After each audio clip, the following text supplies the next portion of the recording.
ಇವಾಗ ಚಟ್ನಿ ಮಾಡೋದಕ್ಕೆ ಒಂದು ಜಾರ್ ತಗೊಂಡಿದ್ದೀನಿ. 1-2 ಟೇಬಲ್ ಸ್ಪೂನ್ ಸಕ್ಕರೆ ಹಾಕೊತಾ ಇದ್ದೀನಿ. ಒಣಕೊಬ್ಬರಿ ಹಾಕೊತಾ ಇದ್ದೀನಿ. ಹುರ್ಗಡ್ಲೆ ಹಾಕೊತಾ ಇದ್ದೀನಿ. ಖಾರಕ್ಕೆ 3 ಒಣಮೆಣಸಿನ್ಕಾಯಿ ಹಾಕೊತಾ ಇದ್ದೀನಿ. ನಾವು ಖಾರ ಕಮ್ಮಿ ತಿನ್ನೋದ್ರಿಂದ ನಾನು 3 ಹಾಕೊಂಡಿದ್ದೀನಿ. ಖಾರ ಜಾಸ್ತಿ ತಿಂತೀರಾ ಅಂದರೆ ಜಾಸ್ತಿ ಹಾಕೊಳ್ಳಿ. ಒಂದು ಅರ್ಧ ಟೇಬಲ್ ಸ್ಪೂನ್ ಜೀರಿಗೆ ಹಾಕೊತಾ ಇದ್ದೀನಿ. ರುಚಿಗೆ ತಕ್ಕಷ್ಟು ಉಪ್ಪು. ಒಂದು ನಿಂಬೆಹಣ್ಣು ತಗೊಂಡಿದ್ದೀನಿ, ಅದನ್ನು ರಸ ಹಿಂಡ್ಕೊತಾ ಇದ್ದೀನಿ.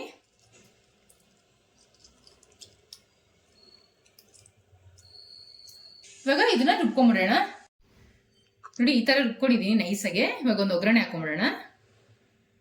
ಒಂದು ಒಗ್ಗರಣೆ ಮಾಡಿ ತಗೊಂಡು 1 ಟೇಬಲ್ ಸ್ಪೂನ್ ಎಣ್ಣೆ ಹಾಕೊತಾ ಇದ್ದೀನಿ. ಇವಾಗ ಎಣ್ಣೆ ಕಾದಿದೆ. ಒಂದು ಅರ್ಧ ಟೇಬಲ್ ಸ್ಪೂನ್ ಸಾಸಿವೆ ಹಾಕೊತಾ ಇದ್ದೀನಿ. ಒಂದು ಅರ್ಧ ಟೇಬಲ್ ಸ್ಪೂನ್ ಉದ್ದಿನಬೇಳೆ ಹಾಕೊತಾ ಇದ್ದೀನಿ. ಒಂದು ಸ್ವಲ್ಪ ಕರ್ಬೇವಿನ ಸೊಪ್ಪು ಹಾಕೊತಾ ಇದ್ದೀನಿ. ನೋಡಿ ಇವಾಗ ಸ್ಟವ್ ಆಫ್ ಮಾಡ್ಕೊಂಬಿಡೋಣ. ಇವಾಗ ಒಂದು ಸ್ವಲ್ಪ ಹಿಂಗೆ ಹಾಕೊತಾ ಇದ್ದೀನಿ. ಸ್ಟವ್ ಆಫ್ ಮಾಡಿದ್ಮೇಲೆ ಹಿಂಗೆ ಹಾಕೋದ್ರಿಂದ ಘಮ ಚೆನ್ನಾಗಿರುತ್ತೆ.